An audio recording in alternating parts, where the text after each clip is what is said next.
നമ്മുടെ നല്ലതിനേക്കാളും അപ്പുറമായി നമ്മളിലുള്ള കുറവുകളെ എക്സ്പോസ് ചെയ്ത് കാണിക്കുന്ന ഒരു ലോകത്താണ് നമ്മളെല്ലാവരും പാർക്കുന്നത്. ഞാൻ പറഞ്ഞത് ശരിയല്ലേ? സമൂഹ മാധ്യമങ്ങൾ ഉൾപ്പെടെ നമ്മൾ പരതിയാൽ സമാനമായതൊന്നും നമുക്ക് കാണാൻ കഴിയും. അവരുടെ വ്യക്തിപരമായ ജീവിതത്തിലുണ്ടായ പരാജയങ്ങൾ, അപജയങ്ങൾ, വീഴ്ചകൾ, പാളിച്ചകൾ, പരാജയങ്ങളെ തുറന്നു കാട്ടുന്ന ഒരു ലോകം.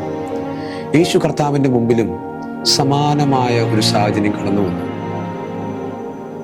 വ്യഭിചാര കർമ്മത്തിൽ പിടിക്കപ്പെട്ട ഒരു സഹോദരി ലോകം മുഴുവനും തൻ്റെ കുറവിനെ എക്സ്പോസ് ചെയ്തു. ന്യായപ്രമാണ പ്രകാരം അവളെ വിധിക്കാൻ, കല്ലെറിഞ്ഞു കൊല്ലാൻ കയ്യിൽ കല്ലുമായി നിൽക്കുന്ന വലിയൊരു കൂട്ടത്തിന്റെ നടുവിൽ യേശു നിൽക്കുകയാണ്. യേശു ആ സഹോദരി എക്സ്പോസ് ചെയ്യുകയായിരുന്നില്ല. യേശു അവളെ മറച്ചു, തൻ്റെ കൃപയ്ക്കകത്ത് മറച്ചു. പറയാനും പറഞ്ഞു പരത്താനൊക്കെ ഒരുപാട് കാര്യങ്ങൾ താങ്കളെപ്പറ്റി, നമ്മളെപ്പറ്റിയൊക്കെ ഒരുപാടുണ്ടായിരിക്കാം. പക്ഷെ നമ്മളുടെ ദൈവം നമ്മളെ മറയ്ക്കുന്ന ദൈവമാണ്. സ്നാനപ്പെട്ടൊക്കെ കഴിഞ്ഞ് നമ്മൾ കയറി വരുമ്പോൾ നമ്മളുടെ നഗ്നത മറയ്ക്കാൻ നമ്മുടെ ചേട്ടന്മാരും അച്ചാച്ചന്മാരൊക്കെ നമ്മളൊരു തുണി കൊണ്ട് മറയ്ക്കുന്നൊരു പതിവ് നമ്മൾ കണ്ടിട്ടുണ്ട്.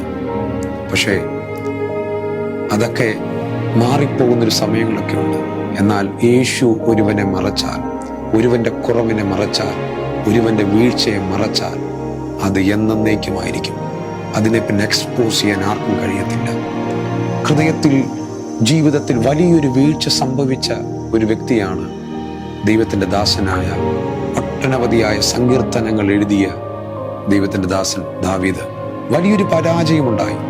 ഒരിക്കലും നികത്താൻ കഴിയാത്ത, ഒരിക്കലും പൊറുക്കാൻ കഴിയാത്ത ഒരു വിഷയം തൻ്റെ ജീവിതത്തിലുണ്ടായി.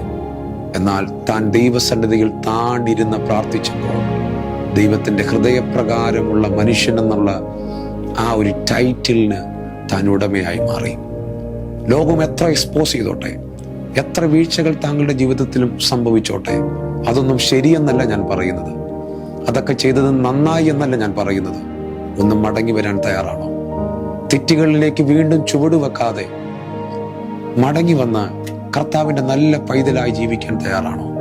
മുടിയനായ പുത്രൻ തനിക്കുള്ളതെല്ലാം നഷ്ടമാക്കി, എന്തെങ്കിലും നല്ല കാര്യം ചെയ്തിട്ടല്ല, എല്ലാം തെറ്റായ പ്രവർത്തികൾ ചെയ്ത് തൻ്റെ ലൈഫിനെ മുഴുവനും സ്പോയിൽ ചെയ്തു.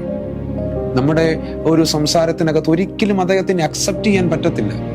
ഒരു കാരണവശാലും അപ്പൻ്റെ എല്ലാ സ്വത്തും അദ്ദേഹം മുടിച്ചു കളഞ്ഞു. ഇനി എങ്ങനെ അംഗീകരിക്കാൻ പറ്റും? കൊള്ളരുതായ്മയിൽ ജീവിച്ച, തെറ്റിൽ ജീവിച്ച അദ്ദേഹത്തെ ഇനിയും ചേർത്ത് പിടിക്കുക എന്ന് പറയുന്നത് മാനുഷിക ബുദ്ധിയിൽ ഒരിക്കലും അംഗീകരിക്കാൻ പറ്റാത്തൊരു കാര്യമാണ്. പക്ഷേ ആ അപ്പൻ തൻ്റെ മാറോട് തൻ്റെ പുത്രനെ ചേർത്ത് പിടിച്ചു. ലോകത്തിന്റെ മുമ്പിൽ ഒരുപക്ഷെ താങ്കൾ തെറ്റുകാരനായിരിക്കാം. പക്ഷെ പ്രാർത്ഥനയിൽ നിങ്ങൾ മടങ്ങി വരുമെങ്കിൽ നിങ്ങളുടെ പാപം എത്ര കടുംചുവപ്പായിരുന്നാലും കർത്താവ് അതിനെ കഴുകും. പുതിയൊരു ജീവിതം നിങ്ങളുടെ ലൈഫിൽ തുറന്നു തരാൻ എൻ്റെ യേശുവിന് കഴിയും. തെറ്റുകളിൽ തുടരരുത്. നിങ്ങൾ ഓൾറെഡി ഒരു എക്സ്പോസ്ഡ് ആയിട്ടുള്ള വ്യക്തിയായിരിക്കാം. മറ്റുള്ള മുമ്പിൽ പരാജയപ്പെട്ട് ആകെ അതിൻ്റെ നാണക്കേടിൽ തല താഴ്ത്തി നടക്കുന്ന ഒരു വ്യക്തിയായിരിക്കാം. പക്ഷെ താണിരിക്കാൻ തയ്യാറാണോ? യേശുവിൻ്റെ കരങ്ങളിൽ സമർപ്പിക്കാൻ തയ്യാറാണോ? താങ്കളുടെ തകർച്ചകളെ ദൈവം പണിയും. താങ്കളുടെ ഉഴൽച്ചകളെ ദൈവം മാറ്റും. തകർക്കപ്പെട്ടിടത്ത്, തളർന്നു പോയിടത്ത്, ലജ്ജിതരായിടത്ത് താങ്കളുടെ കുടുംബത്തെ, താങ്കളുടെ വ്യക്തിത്വത്തെ ഉയർത്താൻ എൻ്റെ യേശു മതിയായവൻ. ദാവീദ് ഒരു ചരിത്ര സംഭവം മാത്രമല്ല, ഇന്നിൻ്റെ ജീവിതത്തിലും നിങ്ങളുടെ തകർച്ചകളെ പണിയാൻ യേശുവിന് കഴിയും. എൻ്റെ കർത്താവ് എക്സ്പോസ് ചെയ്യുന്ന ദൈവമല്ല, അവൻ നിങ്ങളെ മറയ്ക്കുന്ന ദൈവമാണ്. ചരിത്രത്തിൽ ഒരാൾ എക്സ്പോസ് ചെയ്തു. തൻ്റെ അപ്പൻ്റെ നഗ്നത ഹാം എക്സ്പോസ് ചെയ്തു. മറയ്ക്കേണ്ട മകൻ അപ്പൻ്റെ നഗ്നതയെ തുറന്നു കാട്ടി. എന്താ പ്രിയരെ സംഭവിച്ചത്? ആ ഒരു കുലം മുഴുവനും നശിച്ചുപോയി. ഇസ്രായേൽ ജനത്തോട് പടപൊരുതിയ ജാതീയ ശക്തികളെല്ലാം ഹാമിൽ നിന്ന് ഉത്ഭവിച്ചവരായി പോയി. ഒരു ജനറേഷൻ മുഴുവനും ശാപത്തിന് അധീനരായി. പ്രിയരെ, സ്നേഹത്തിന്റെ ആത്മാവിൽ വചനത്തിൽ ഞാൻ നിങ്ങൾ ഓർപ്പിക്കട്ടെ, ആമേൻ. കുറവുകൾ പലരിലും എല്ലായിടത്തും ഉണ്ട്. ഒരു എക്സ്പോസ് ചെയ്യുന്നൊരു വ്യക്തിയായിട്ടല്ല, ചേർത്ത് പിടിക്കുന്നവരായി നമുക്ക് മാറാം. യേശുവിൻ്റെ സ്വഭാവം അതായിരുന്നു, യേശുവിൻ്റെ വ്യക്തിത്വം അതായിരുന്നു.